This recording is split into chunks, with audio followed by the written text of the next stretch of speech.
स्वागत है आप सभी का एक बार फिर से एग्री गुरु कोचिंग जगदलपुर में।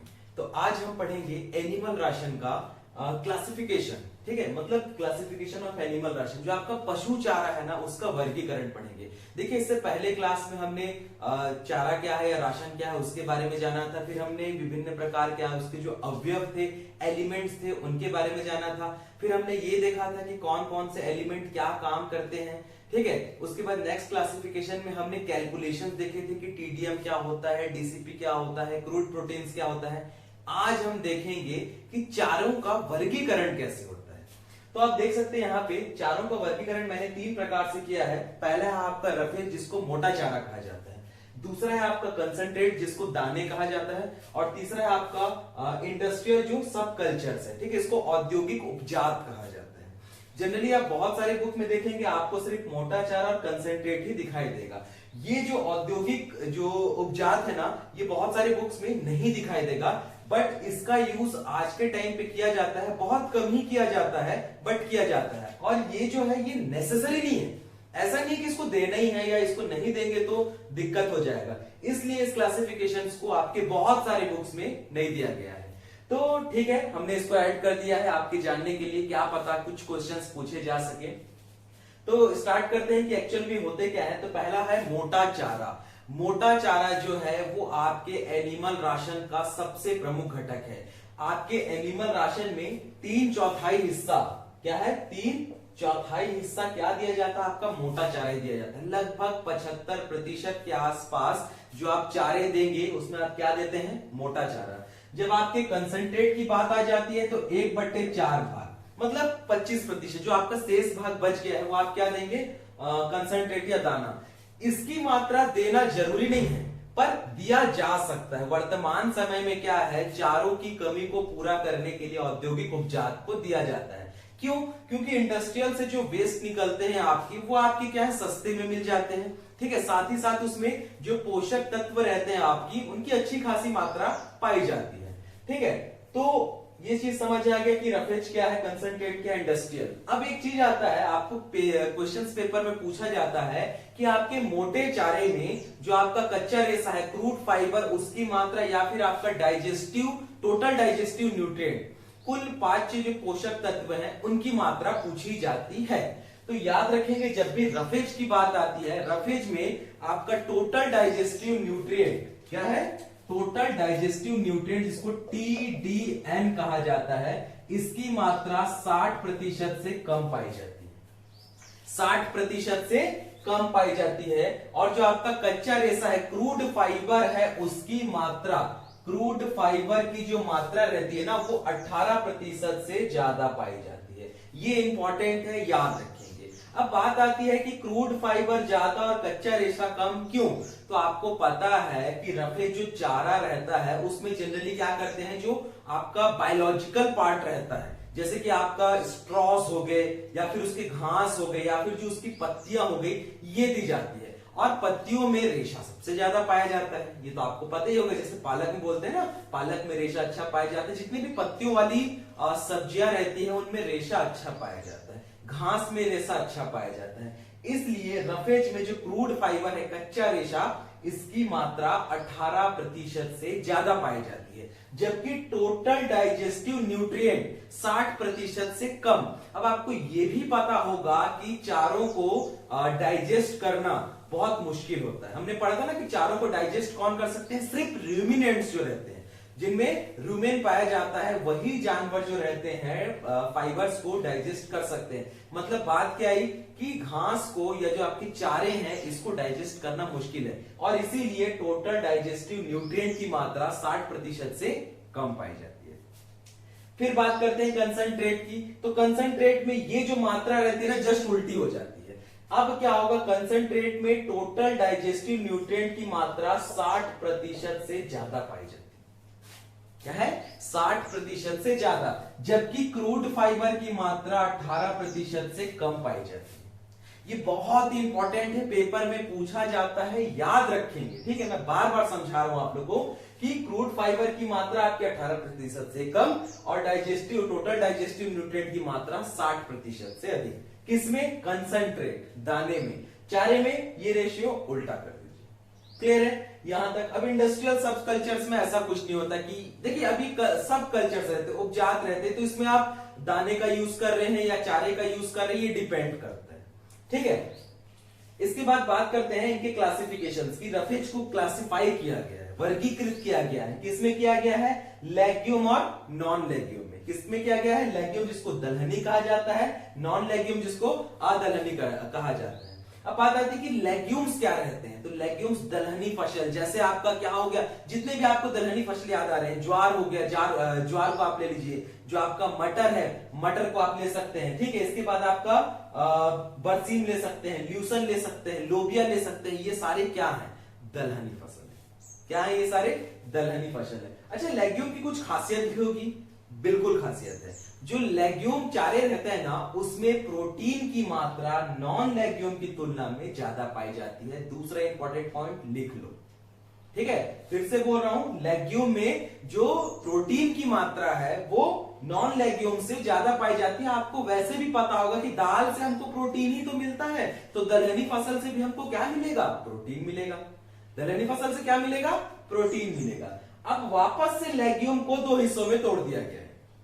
ठीक है, क्या किया गया है? वापस से लेग्यूम को दो हिस्सों में तोड़ दिया गया है। एक को बोला गया है ग्रीन या फिर आपका हरा दलहनी फसल, चारा बोल सकते हैं, और दूसरा को ड्राई, तो मतलब सूखा दलहनी चारा।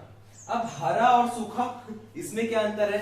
तो याद कीजिए, जब मैं स्टार्टिंग क्लास लिया था उसमें मैंने बताया था हरा चारा और सूखा चारा। हरा चारा में क्या होता है? जो आपकी नमी की मात्रा है, फिर से नोट डाउन कीजिए, बहुत बार पूछा ये। ठीक है, अभी रिसेंटली आप 2-3 साल के क्वेश्चन पेपर देख लीजिए, हरे चारे में नमी की मात्रा और सूखे चारे में शुष्क पदार्थ की मात्रा पूछी गई है। तो हरे चारे में आपके नमी की मात्रा कितनी होती है? तो हरे चारे में नमी की मात्रा 70 से 80% तक पाई जाती है। अब अगर आपका नमी 70 से 80% पाया गया है, तो ऑब्वियस सी बात है आपका शुष्क पदार्थ कितना पाया जाएगा? 20 से 30%। ये लीजिए, ये भी आपका हो गया।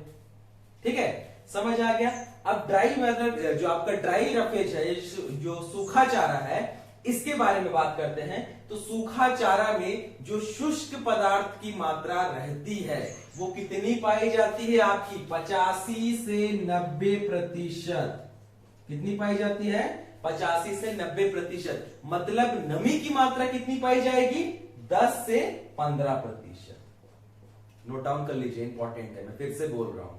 ठीक है, अब यहां भी आपको समझ आ गया, ग्रीन हो गया, ड्राई हो गया। अब इसमें भी एक और पॉइंट ये है कि जो आपका ग्रीन लेग्यूम रहता है ना, उसमें पोषक तत्वों की मात्रा ड्राई लेग्यूम से ज्यादा पाई जाती है। क्यों? क्योंकि ड्राई लेग्यूम सूख जाता है, सूखने से आपको पता है न्यूट्रिएंट लॉस होता है। क्या होता है? न्यूट्रिएंट लॉस होता है। तो ये तो रही सूखे चारे में थोड़ी सी दिक्कत, क्या न्यूट्रिएंट लॉस होता है, पर एक फायदा भी है।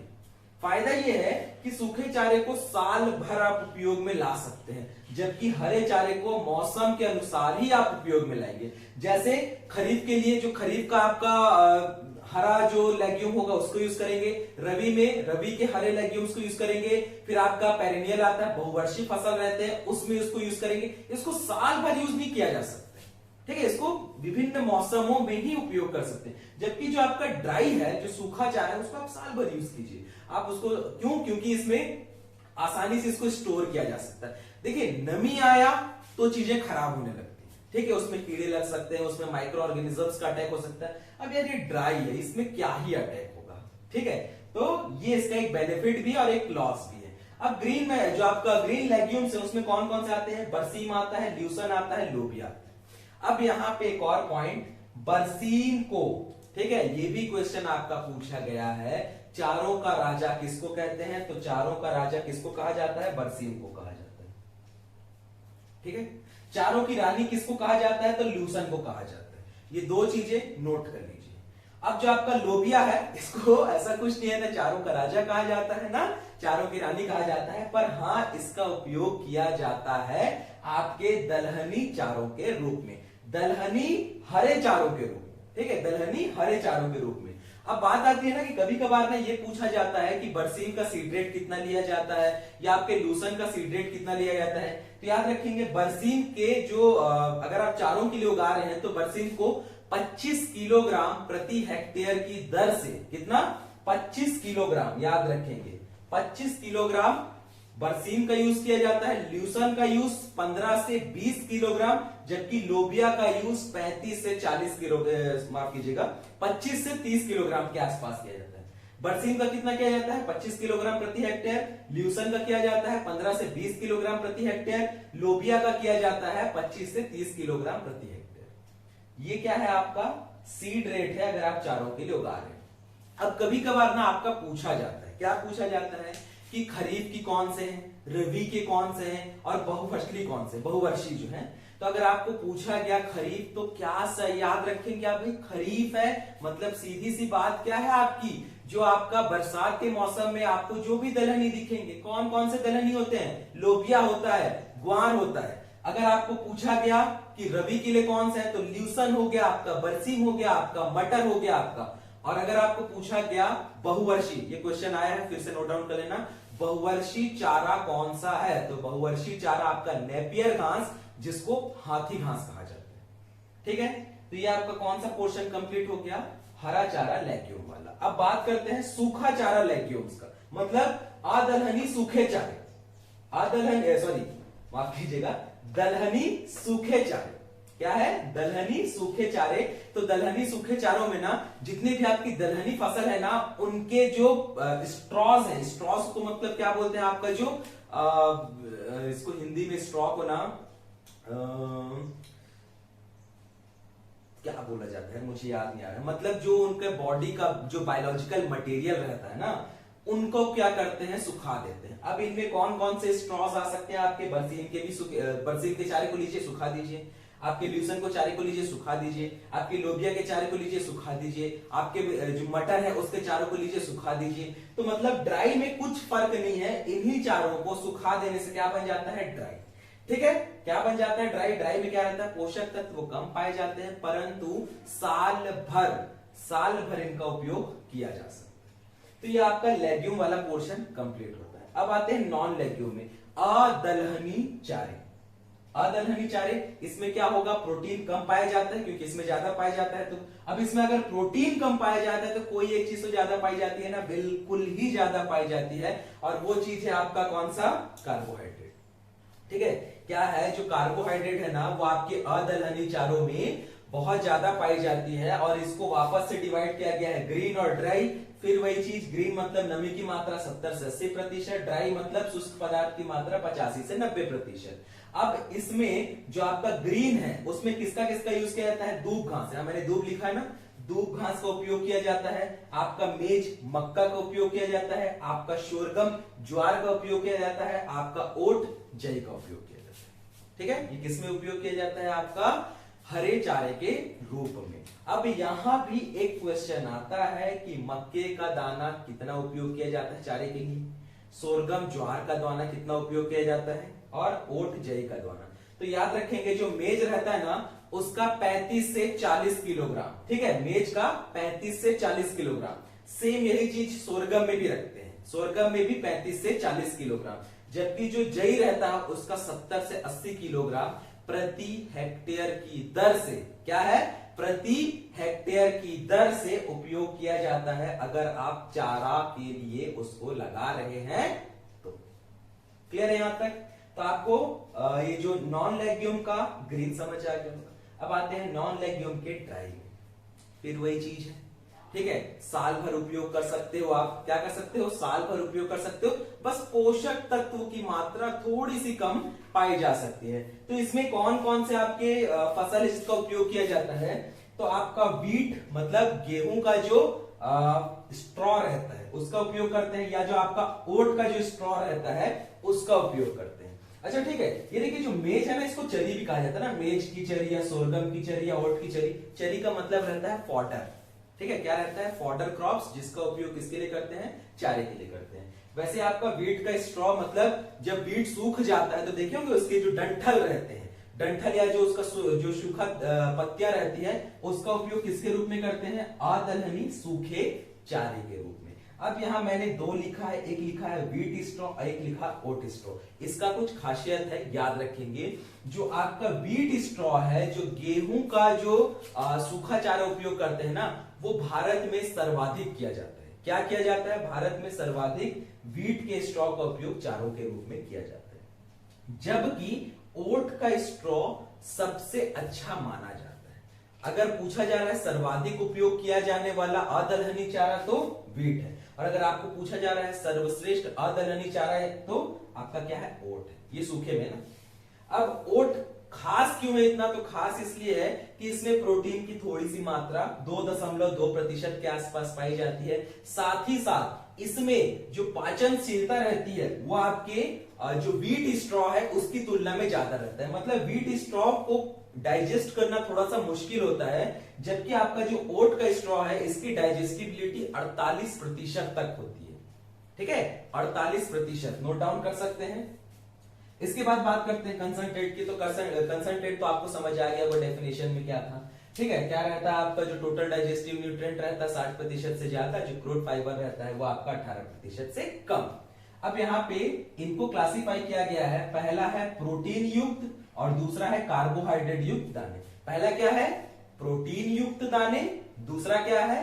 कार्बोहाइड्रेट युक्त दाने। अब प्रोटीन युक्त दाने हैं तो ऑब्वियस सी बात क्या होगी कि इसमें जो आपका प्रोटीन है उसकी ज्यादा मात्रा पाई जाएगी। अच्छा, कितनी ज्यादा मात्रा? तो ये भी याद रखेंगे कि जो क्रूड प्रोटीन रहता है, कच्चा प्रोटीन, उसकी मात्रा 18% से ज्यादा पाई जाती है इसमें, प्रोटीन वाले में। जबकि कार्बोहाइड्रेट में क्या होगा? क्रूड प्रोटीन की मात्रा 18% से कम पाई जाएगी। क्लियर है यहां तक बात? अब बात आती है कि दानों का उपयोग क्या क्यों जाता है। भाई जब 4:3 अनुपात 3/4% मतलब 75% दिया जाता है तो दानों का यूज क्यों किया जाता है? तो दानों में पोषक तत्वों की मात्रा चारों की अपेक्षा ज्यादा पाई जाती है। दाने की डाइजेस्टिबिलिटी, जो डाइजेस्ट करने की क्षमता है, चारे से ज्यादा पाई जाती है। दाने का उपयोग विभिन्न प्रकार के आहार, जैसे आपका प्रजनक आहार, दूध उत्पादन के लिए, मांस उत्पादन के लिए आदि के लिए दाने दिए जाते हैं। मैंने लिखवाया था ना दाने की मात्रा किसके लिए? आपका दूध उत्पादन के लिए मैंने लिखा था कि 3 किलोग्राम दूध उत्पादन है तो 1 किलोग्राम दाने ज्यादा देने हैं, 2.5 किलोग्राम दूध उत्पादन है तो 1 किलोग्राम दाने ज्यादा देने हैं, गाय और भैंस के केस में। फिर आपको यही चीज समझनी है कि कंसंट्रेट का उपयोग किसके लिए किया जाता है? जो आपके अन्य कार्य रहते हैं, जैसे दूध उत्पादन हो गया, जो प्रजनन हो गया, जो आपका मांस उत्पादन के लिए, इसलिए अलग से दानों को दिया जाता है। अब दानों में भी जो प्रोटीन रहता है, प्रोटीन वाले में जो आपका कच्चा प्रोटीन है वो ज्यादा पाया जाता है। इसलिए जो दूध उत्पादन के लिए, दूध उत्पादन बढ़ाने के लिए आपका ये जो प्रोटीन युक्त दाने हैं ना, इसको दिए जाते हैं। ये आपका पेपर में पूछा गया है कि दूध उत्पादन बढ़ाने के लिए निम्न में से किस आहार को दिया जाता है? तो प्रोटीन युक्त दानों को दिया जाता है। नोट डाउन कर लो वापस से। क्लियर है? प्रोटीन युक्त दानों में क्रूड प्रोटीन की मात्रा कितनी रहती है? 18% से ज्यादा। अब इसके बाद वापस से इसको दो हिस्से में तोड़ा गया है। क्या किया गया है? दो हिस्से में तोड़ा गया है। पहला आपका बोला गया है एनिमल प्रोटीन, दूसरा आपका बोला गया है वेजिटेटिव प्रोटीन। एनिमल प्रोटीन मतलब जो प्रोटीन आपको जंतु से प्राप्त होती है। वो कौन से प्रोटीन है आपके? फिश बोन, मछली का चूर्ण, बोन मील, हड्डी का चूर्ण, मछली का मांस। ठीक है, क्या है? मछली का मांस, कुक्कुट का जो विष्ठा, ये सारी चीजें क्या रहती हैं आपकी? एनिमल प्रोटीन कंसंट्रेटेड, मतलब प्रोटीन युक्त आपके दाने, जिसमें जो किससे प्राप्त होते हैं? आपके जंतु से। अच्छा, इसकी एक और खासियत रहती है कि जो जंतु युक्त प्रोटीन रहता है ना, जो जंतुओं से प्राप्त होता है, उसमें प्रोटीन की मात्रा 47% से ज्यादा पाई जाती है। जबकि जो वनस्पति से प्राप्त प्रोटीन है उसमें प्रोटीन की मात्रा 47% से कम पाई जाती है। देखिए, हर किसी में कुछ ना कुछ ज्यादा या कम है, तो इसमें कंफ्यूज नहीं होंगे। आपको क्या करना है? एक चार्ट बनाना है कि टीडीएन और सीएफ किस में पाया जाता है। ठीक है, क्रूड प्रोटीन किस में पाया जाता है।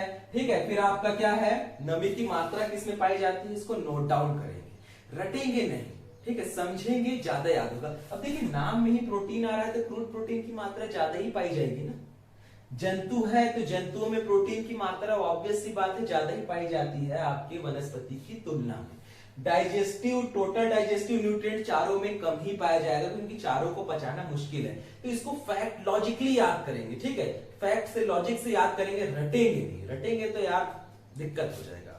ठीक है, चलिए, तो क्या रहता है एनिमल प्रोटीन में? प्रोटीन की मात्रा 47% से ज्यादा रहती है। कौन कौन सी यूज कर सकते हैं? मछली का चूर्ण, हड्डी का चूर्ण, मछली का मांस और आपके जो भी कुक्कुट विस्टास रहते हैं इनका उपयोग किया जाता है।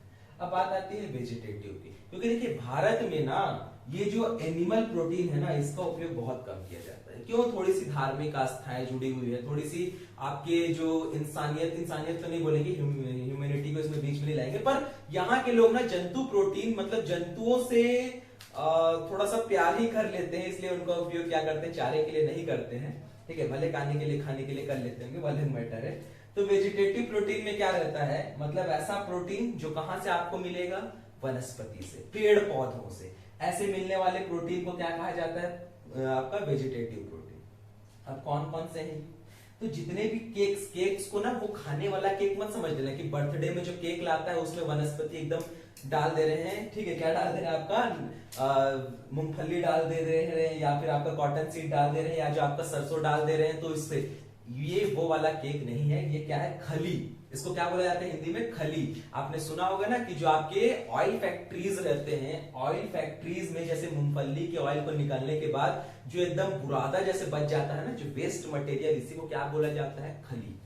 ऑयल केक्स कहा जाता है। ठीक है, केक्स का मतलब यही है कि ऑयल एक्सट्रैक्शन के बाद जो मटेरियल आपका बच गया उसको क्या कहा जाता है? खली। तो इसमें ग्राउंडनट, ठीक है, ग्राउंडनट ऑयल केक्स का यूज किया जाता है। कॉटन सीड, इसी को बिनोला की खली कहा जाता है। और नेक्स्ट है आपको मस्टर्ड, मतलब सरसों की खली। ठीक है, अब याद रखेंगे कि भारत में उपयोग एवं उत्पादन की दृष्टि से जो आपका मूंगफली की खली है वो फर्स्ट रैंक में है। मतलब यूज भी सबसे ज्यादा किया जाता है और इसका उत्पादन भी सबसे ज्यादा होता है। परंतु इसमें एक जहरीला पदार्थ पाया जाता है, एक्लाटोजिन नाम से इसको जाना जाता है। क्या है? एक्लाटोजिन जो रहता है आपका किसमें? ग्राउंडनट में पाया जाता है। ठीक है, इसलिए इस तत्वों को थोड़ा सा मतलब क्या बोल सकते हैं, आपका एफ्लाटॉक्सिन जो रहता है इससे थोड़ा सा आपको बचना रहता है। ठीक है, एफ्लाटॉक्सिन। फिर नेक्स्ट है आपका कॉटन सीड ऑयल केक, इसको बोला जाता है बिनौला का खली। ठीक है, बिनौला का खली जो रहता है ना इसका उपयोग ना वसा प्रतिशत बढ़ाने के लिए किया जाता है। मतलब ये कहा जाता है कि अगर आप पशुओं को बिनौला की खली खिला रहे हैं तो पशुओं के दूध में वसा की प्रतिशत बढ़ जाती है और ये वसा का उपयोग घी में किया जाता है। ठीक है, वसा बढ़ रहा है मतलब क्या होगा? घी में वसा फैट परसेंट ज्यादा होगा, मतलब घी के लिए सर्वश्रेष्ठ माना जाता है। अब इसमें भी एक आपका जहरीला पदार्थ पाया जाता है, टॉक्सिन मटेरियल, जिसको गॉसिपोल कहा जाता है। क्या कहा जाता है? गॉसिपोल। याद रखेंगे। फिर थर्ड है आपका मस्टर्ड ऑयल केक। तो मस्टर्ड ऑयल केक का उपयोग ना जनरली किया नहीं जाता है। क्यों? क्योंकि इसमें से एक अजीब गंध आती है जिससे पशु इसको खाना पसंद नहीं करते हैं। इसके बाद आपके और भी ऑयल केक्स हैं, जैसे आपका सोयाबीन का ऑयल केक है और आपका अलसी का ऑयल केक्स है। इनका उपयोग भी आपका वेजिटेटिव प्रोटीन कंसंट्रेट के रूप में किया जाता है। कंसंट्रेट में याद रखने वाली चीज क्या है? आपका पोषक तत्व ज्यादा पाए जाएंगे, डाइजेस्टिबिलिटी ज्यादा पाई जाएगी। ठीक है, साथ ही साथ क्रूड फाइबर्स कम पाए जाएंगे और इसका उपयोग दूध उत्पादन, मांस उत्पादन या प्रजनन क्षमता बढ़ाने के लिए किया जाता है। फिर नेक्स्ट है आपका कार्बोहाइड्रेट युक्त दाने। ठीक है, मतलब जिन आपके दानों में कार्बोहाइड्रेट ज्यादा पाई जाती है। तो देखिए कार्बोहाइड्रेट ज्यादा पाई जा रही है मतलब क्रूड प्रोटीन की मात्रा 18% से कम पाई जाती है। अब इसको भी विभाजित किया गया है दो हिस्सों में, एक किया गया है दानों में और दूसरा बाई प्रोडक्ट का मतलब होता है दानों के उपचार। दानों के उपचार क्या होता है ये मैं आपको समझाऊंगा। तो ग्रेन्स जो आपके दाने का उपयोग किया जाता है ना, वो आपके कौन कौन से दाने हैं? आपका मेज, मक्के के दाने का उपयोग किया जाता है। सेकंड है आपका शोरगम, मतलब आपका जो ज्वार है उसके दानों का उपयोग किया जाता है। थर्ड है आपका ओट, ओट मतलब जई के दानों का उपयोग करते हैं। अच्छा, यहां पे एक चीज आती है, पेपर में आया शायद 2018-19 में, देख लीजिएगा, पीला मक्का। ठीक है, कार्बोहाइड्रेट के लिए पूछा गया था किस मक्के का उपयोग किया जाता है? पीली मक्का था। तो पीली मक्का का जो है वो आपका कार्बोहाइड्रेट युक्त में ना बहुत अच्छी मानी जाती है। अच्छा, इसके पीले रंग का कारण भी रहता है। इसके पीले रंग का कारण क्या है? ज़ैंथोफिल नामक एक पिगमेंट पाया जाता है जिसके कारण ये जो मक्का है वो पीली मक्के के नाम से जानी जाती है और इसका उपयोग दानों के रूप में किया जाता है जिसमें कार्बोहाइड्रेट की मात्रा ज्यादा और प्रोटीन की मात्रा, बोल लिए होंगे आप लोग, क्या है? कम पाई जाती है। ठीक है, तो ये आपका हो गया। मेज का यूज किया जाता है, सोरगम के दानों का उपयोग किया जाता है या जई के दानों का उपयोग किया जाता है। नेक्स्ट है आपका बाई प्रोडक्ट, ये जो आपके दाने के उपजात है। आप चोकर देखे हैं, जैसे आपका कुछ फैक्ट्रीज होते हैं, जैसे आपका धान की फैक्ट्री, धान से जब चावल निकाला जाता है तो उसका जो बाहर का आउटर लेयर जिसको हल बोलते हैं वो निकल जाता है, यही तो चोकर है। गेहूं के केस में भी होता है ना, गेहूं का चोकर मतलब बाहर का जो छिलका निकलने लगता है, इसी को चोकर बोला जाता है। और इसी का उपयोग किसके लिए किया जाता है? एज अ बाई प्रोडक्ट, उपजात के रूप में किया जाता है। तो भारत में ना व्हीट चोकर, राइस चोकर, ठीक है, आपका मक्के का चोकर, इसका उपयोग भी किसके लिए किया जाता है? कार्बोहाइड्रेट के रूप में किया जाता है। परंतु जो सबसे ज्यादा उपयोग किया जाने वाला चोकर है वो आप याद रखेंगे, क्या है? व्हीट का चोकर। ठीक है, क्या है? व्हीट का चोकर का उपयोग सबसे ज्यादा किया जाता है। और इसके बाद आपका धान का चोकर भी है, आपके मक्के का चोकर भी, और अन्य जो चोकर पाए जाते हैं। इसके बाद लास्ट में मैंने एक टॉपिक छोड़ा था, वो था आपका इंडस्ट्रियल सब्सटेंस जो रहता है, यूरिया, ये जो मोलास रहते हैं, मोलास को हिंदी में सीरा बोला जाता है और यूरिया का तो यूरिया ही बोला जाता है। तो इन दोनों, अच्छा मोलास पाया कहां से जाता है? तो मोलास पाया जाता है जो आपकी शराब फैक्ट्रीज रहते हैं, जो चीनी मिल्स रहते हैं ना, उसमें जूस निकालने के बाद का जो मटेरियल बच जाता है उसको मोलास बोला जाता है। और यूरिया के दानों का उपयोग ना आजकल पशुओं को देने के लिए किया जाता है। देखिए, इसकी कम मात्रा देनी चाहिए, लेकिन वर्तमान समय में ज्यादा दूध उत्पादन के लिए ना इसकी भयंकर मात्रा दी जाती है, जो कि पशुओं के लिए भी नुकसानदायक है, और जो उसका जो दूध रहता है ना वो भी थोड़ा जहरीला होने लगता है। तो इसकी नियमित मात्रा आप दीजिए तो फिर ठीक है, अनलेस यूरिया का तो उपयोग वैसे भी नहीं करना चाहिए, बट किया जाता है इंडस्ट्रियल कल्चर के रूप में। और मोलास तो आपको पता ही चल गया कहां से मिलता है, आपके जो शराब फैक्ट्रीज रहते हैं, जो आपके चीनी उत्पादक मिल रहते हैं, वहां से जो वेस्ट मटेरियल निकलता है उसको सीरा बोला जाता है। इसका उपयोग किसके लिए करते हैं हम? पशुओं के चारों के लिए।